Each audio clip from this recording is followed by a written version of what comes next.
Hey everyone, welcome to Tony for They Did It! They finally did it! Sorry, no time for intro jokes today, we have to talk about Shin Megami Tensei V Vengeance. A very big thanks to Atlus for providing me a review copy of this game. Vengeance is a remaster of the original Shin Megami Tensei V, released in 2021 as a Switch exclusive. The original was a game that initially made an impression on most people, myself included, but quickly fell by the wayside in favor of more interesting games in the series. It had a lot going for it, with a great initial hook, enhanced combat system, and fantastic new 3D models for all the demons. The world also had a ton more freedom of movement and exploration, with jumping, wall climbing, and easy teleportation. It seemed like a great game at first, but the longer you played, the more issues arose. Don't get me wrong, I liked it well enough to get every ending and fill out almost all of the compendium. I never managed to beat the demi fiend because I'm not that great at video games, but overall I think I played enough of the games to solidify my opinion of it. There were many problems, not least of which were its Nintendo Switch exclusivity. This is a problem you don't even need to play the game to realize. Even for the time the console released, it was more than a little antiquated hardware-wise. I have a problem with console exclusives in general, since it bars people from experiencing great games, looking at you Bloodborne. But this game single-handedly made me buy a Switch Lite just to play, which I guess didn't help the problem that much. Not many people can be expected to do that, which is especially weird since we all know how Nintendo fans feel about turn-based RPGs. Now getting into the game proper, there isn't much to complain about at first. The game, even on the Switch, looks and feels amazing. Sounds amazing too. The music, sound design, character design, and environment are absolutely gorgeous. At first. The more you play the game, the more you realize there isn't much to see. The first world is an amazingly vast desert with destroyed buildings, remnants of a civilization long dead with small bits of nature overtaking it. The second world is a vast desert with destroyed buildings. The third world is a vast desert with destroyed buildings. And the fourth world is... you get the idea. The game gets stale in its environment very quickly, which is a problem since the environment can be just as effective at telling a story as the characters themselves in some regards. The final and most glaring problem I had with the original was, what else but the story and characters. The game seemed to have given up pretty much as soon as the game gets started proper. Every character at least gets set up as existing in this world, but then shortly becomes completely irrelevant to the plot in almost every way. Yuzuru, Ichiro, and Tao are meant to be the resident chaos, law, and neutral alignment reps in the game, much in line with the other Shin Megami Tensei games, but they do absolutely nothing to get you on their side at all. I quite literally mean not at all, by the way, in case you thought I was being hyperbolic. Sometimes in the game, I forgot they even knew who my character was, and to a degree, I think some of them did forget, until I killed them. Shin Megami Tensei V makes you feel like a voyeur in some cutscenes, just standing there and staring at Ichiro undergo ego death and slick back his hair like Virgil from Devil May Cry. Yuzuru might as well not even exist, and his relationship to Miyazu is mentioned basically a few times and never again.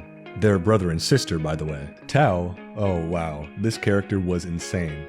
She literally did nothing at all the entire game, despite being the literal saint of the theocratic organization you work for during the better part of the game. Then, at the very end, decides to become the magical MacGuffin for the entire plot.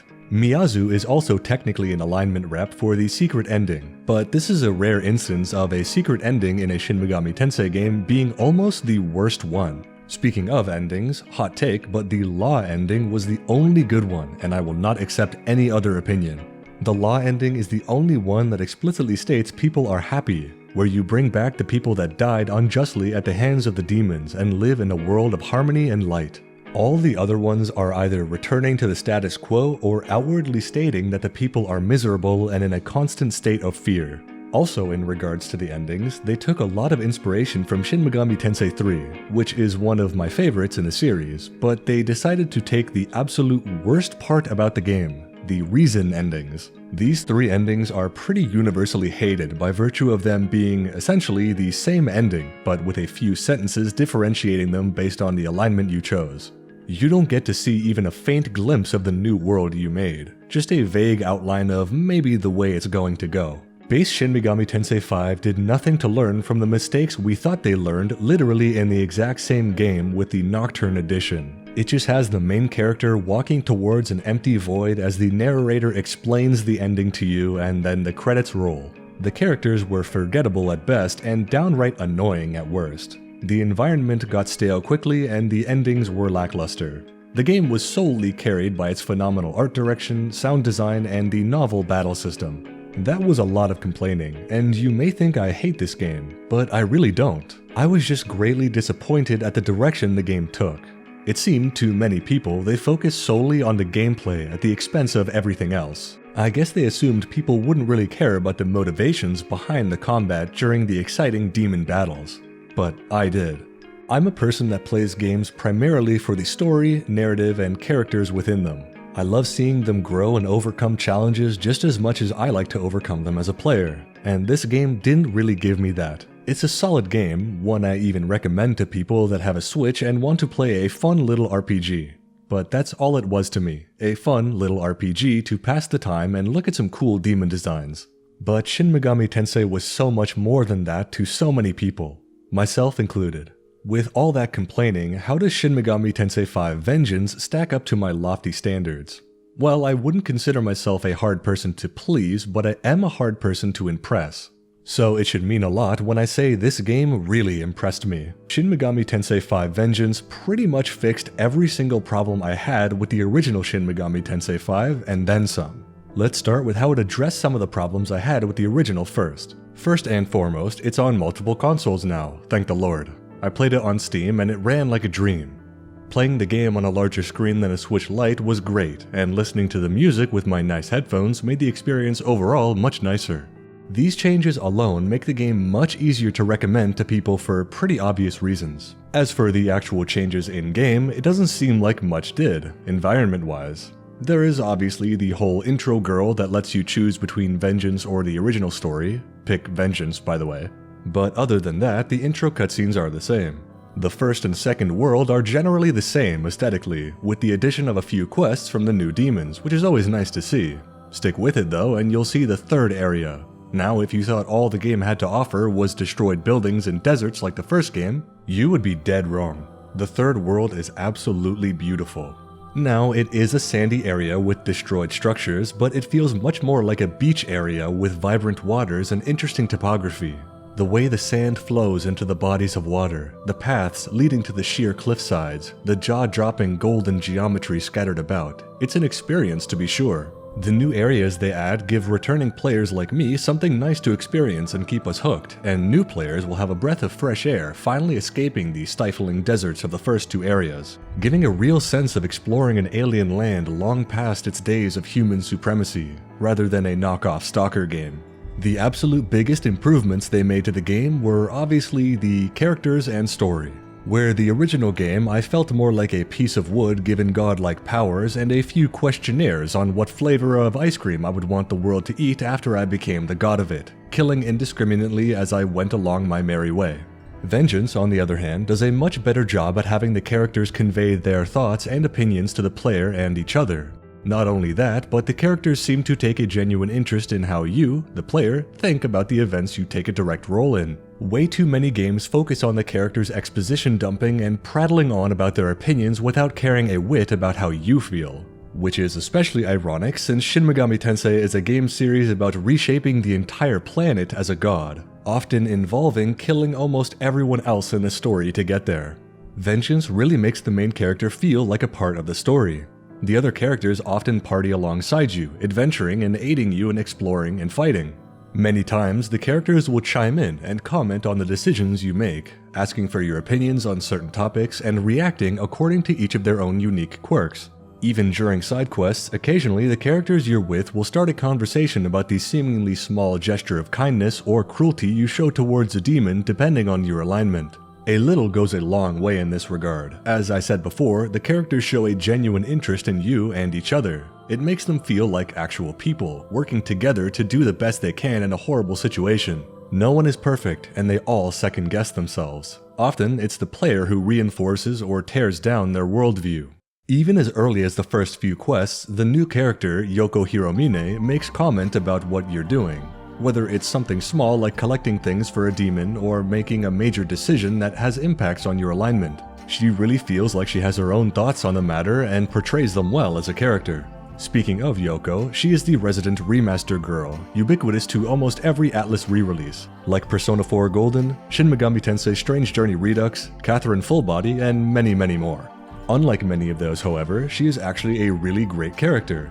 At first, she's very edgy, and even not at first, she's very edgy. But even in the beginning of the game, Yoko teams up with you and is quick to comment on how capable you are. On many occasions, she shows kindness towards the player and other characters, asks for your opinion on events, and defers to your judgment on what to do next in the story. Very rarely does she feel forced, and her interactions with the rest of the cast feel natural, interwoven very deeply into the story, if a little, as I mentioned before, edgy at times. The original characters also get explored a lot more with their own quests and moments of interaction with each other and you. For my playthrough, Tao Isonokami spent a lot of time with me and Yoko exploring the world and reacting to story events. The later on you get, the more characters spend time with you, and in interest of not spoiling too much, I won't go too deep into that. Just know it's much to the story's benefit. Every character truly feels like a person you're fighting alongside in this grand battle for the fate of the world, rather than just avenues for the plot to move forward. Speaking of battling for the fate of the world, the game also adds brand new antagonists to the game in the form of the Kadishtu. These new characters add a whole layer of complexity to the story the original was sorely lacking. Each of these demons in this feminine quartet have wonderful designs and span many different cultures and theologies. This will be a treat for me since I love to cover the real-life religious inspirations behind these demons. The addition of these characters adds a whole new layer of motivation for the actions you take throughout the story with your friends, with much more urgency to the narrative. The push to move forward is much more obvious rather than the events of the original game, which just seemed to be going forward regardless of anything actually happening.